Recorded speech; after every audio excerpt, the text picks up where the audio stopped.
At this point in the course, you have been playing guitar for at least 6 weeks, and you're beginning to get the hang of it. You're actually thinking of yourself as a guitar player. Now, how cool is that? If you're like most of us, you're also finding it a challenge to keep up the daily routine of practicing. The trick to maintaining a consistent practice routine is you must stay motivated. Duh. Okay, that's pretty obvious. The trick is how to stay motivated. First, I'll tell you how not to stay motivated. Force yourself to practice for an hour every day. It won't be too long until you'll find something to do that's a lot more entertaining. So how do you stay motivated? You need to seriously consider finding others to share your passion. By that I mean it's time to begin either playing with another guitarist, vocalist, bass player, or drummer, or convince a friend to begin learning how to play an instrument. And of course, if it's a guitar, tell them to buy Metal Method guitar lessons. I would be very pleased. Another solution is you might give your buddy a bass guitar and have them play eighth notes on an open E string while you jam on E minor. Or even better yet, you know A minor real well. Play an open A string and jam on A minor. If you can't find a drummer, and you probably won't be able to find a drummer because they're somewhat rare, buy a drum machine or learn how to program drum parts on a computer. Before long, you and your friend will actually begin to sound like you're making music. Begin putting together a song list and try to find some simple songs to play for your list. At this point, you'll become motivated because your friend is depending on you to know your parts. Your friend is depending on you to show up for rehearsal. Suddenly, your own practice sessions are no longer a boring few minutes of playing the same stuff. Now there is an urgency to learn your parts so you won't show up at rehearsal empty-handed. This is motivation. At its core, motivation can be thought of as a mutual sharing of experiences. You want to please others, and others want to please you. It's so much easier staying motivated when sharing an experience with others. The next step is you and your friend will start sounding good, and other people will notice that, and soon musicians will be interested in joining you. Before long, you can set a date a month or two down the line to play a backyard party or some other very low-key event. Although the thought of performing in front of others probably makes you feel nervous, you can accomplish this one small step at a time, and there's no better time to start than right now, today. All right, moving on to the lesson. Exercise 1 isn't really an exercise. It's a single note used to demonstrate rhythmic notation. The first measure is a whole note. A whole note is held for 4 beats. The next measure shows a whole note rest. 4 beats of silence. The next measure is a half note. The note value is 2 beats and it's followed by a half note rest. The next measure includes 4 quarter notes. Each have a note value of 1 beat. The 4th beat of the measure is a quarter note rest. After that, we have eighth notes. 2 notes per beat, 8 eighth notes per measure. Next is 16th notes. Measure 7 shows eighth note triplets. There are 3 eighth note triplets per beat. That's followed by 16th note triplets. There are 6 16th note triplets per beat. Measure 8 shows a dotted half note. A dot increases the value of the note by half. So a dotted half note is held for 3 beats. Measure 9 includes 2 dotted quarter notes. Since a quarter note gets 1 beat, a dotted quarter note is 1.5 beat. equivalent to 3/8 notes. The measure includes 2 dotted quarter notes, so that is 3 beats, and the measure is completed with a quarter note. So the measure is a complete 4 beats. The song is in 4/4 time. 4 beats to the measure, and a quarter note gets a single beat. Every measure must include a complete 4 beats. Some of those beats may be rest, but there must be 4 beats in every measure and no more than 4 beats. If you're composing in Guitar Pro, you might end up with a measure that's highlighted in red. This is a warning that the measure is incomplete or includes more than 4 beats. I found that you really learn about note values, rhythmic notation, when you actually begin composing your own licks and leads, and that's very easy to do and recommended to do in Guitar Pro. Exercise 2 shows another open chord, A minor. It is fretted just like E major, which is like this, but dropped down a set of strings. And it just occurred to me, I haven't taught you E major yet. So maybe we'll work backwards. Here's A minor, play it in this position, all 6 strings, and you've got E major.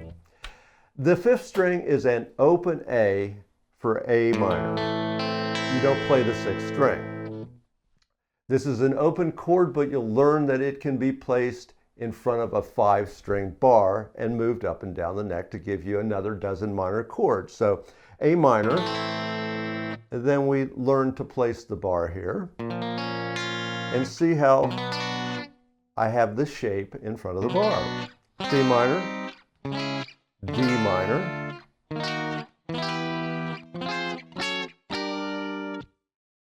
Exercise 2 shows an 8th note strumming pattern on the E minor chord.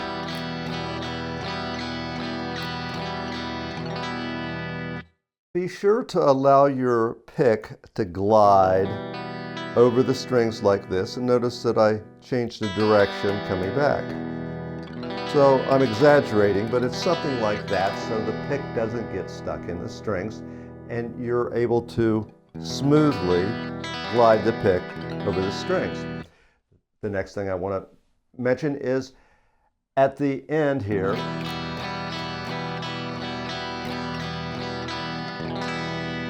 there's a quarter note, which gives you a chance to think about the chord change and make the change to A minor. Same thing here. Have a little bit of a break in the action before going to the E minor chord. Another thing I want to mention is, in the A minor chord, the 5th string open is the root note. I don't want the 6th string to sound. So I have my thumb slightly touching the 6th string to mute it when I'm playing the A minor chord. Another thing to consider is the change itself. Hardly anything is happening other than when I move from E minor to A minor, I just put the 1st finger into position. Aside from that, nothing's going on.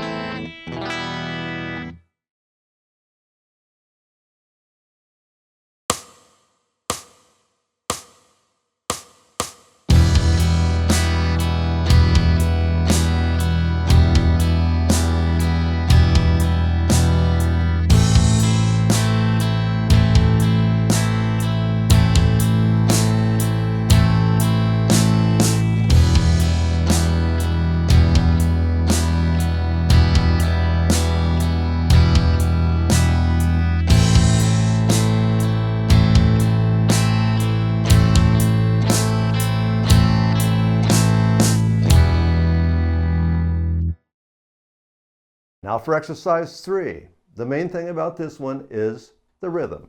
Very much like the last one. You already know these chords.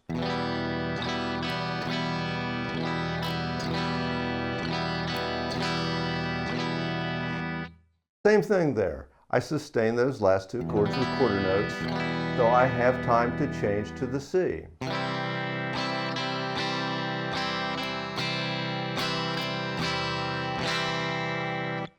And just like in the last chord progression in exercise 2, I want the C note to be the root note. I don't want there to be a lower note, which would be an open E. So when I'm playing the C, I'm also slightly muting the 6th string so it doesn't sound, so I can play all 6 strings and you do not hear the 6th string.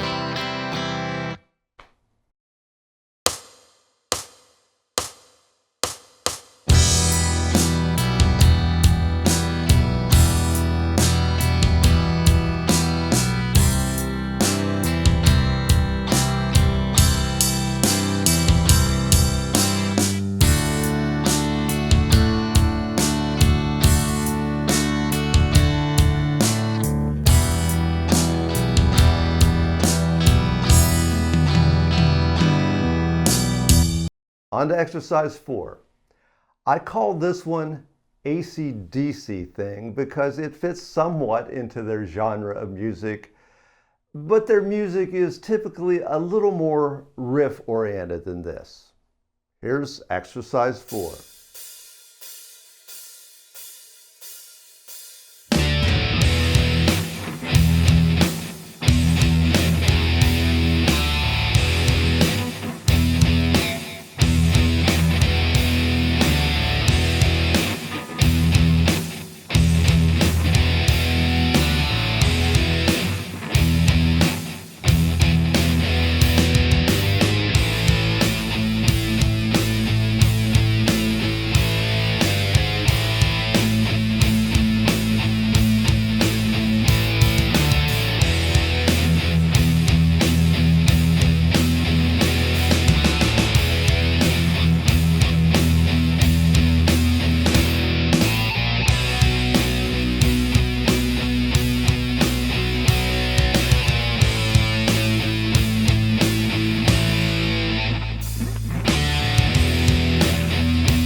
Aside from learning a new chord, this week's lesson isn't too difficult. And even that chord, A minor, is almost identical to E major, just played on a different set of strings. Last week, I showed you the fundamentals of playing bar chords. Continue playing around with the technique, and next week, we'll get serious. Once bar chords are mastered, you qualify as an intermediate guitarist because you can truly play about any song. Speaking of songs, I hope that you're beginning to practice some familiar tunes on your own. See you next week as we continue to explore bar chords. Hello, it's me again. I'm introducing a new feature for my video on-demand lessons. If you've been studying the course, you may be thinking, this isn't new because you've seen it at the end of previous lessons. Well, today it's new. This is the first addendum. I will be doing addendums for many of my previous lessons. Although you may have seen many of these already, that's simply because you're living in the future. And I'm here stuck in the past, way back in March 2016. By the way, An addendum is a section at the end of a book that gives a brief update and possibly corrections. That's what I'll be doing here. I'm not getting much feedback on these lessons, and that's a big part of why I'm doing them using video on demand. I'm able to publish these videos very quickly, which in theory allows students to comment. Then I can make corrections and additions in this addendum section. Eventually, this information will be used for a revision of the lesson. I'm planning to create an addendum for most lessons and eventually revise many and maybe all of them using this information. I get better as I go along and would like the entire course to reflect these improvements. The way to play along with my backing tracks at any tempo is to use Guitar Pro software. You set the tempo, loop the parts, and play along at a speed that is comfortable for your level of experience. Guitar Pro isn't mandatory for this course, but I will not give Skype lessons to someone that isn't willing or able to use the program. It's simply a more effective way to teach and to learn. Speaking of Skype, I am interested in working with some beginners right now. If you would like to work with me on Skype, fill out the contact form on our website at metalmethod.com and I'll get back to you. Now on to clarify some sections of the lesson. The PM over the tab in exercise 4 doesn't mean it's getting late. It stands for palm mute. That's the technique when the picking hand palm rests lightly on the strings to slightly mute the sound. Although I've written the two open E's as seen in the second measure, once again of exercise 4, I've written them as single notes. It's okay, instead of playing the open E single notes, to play them as fifth type intervals, power chords.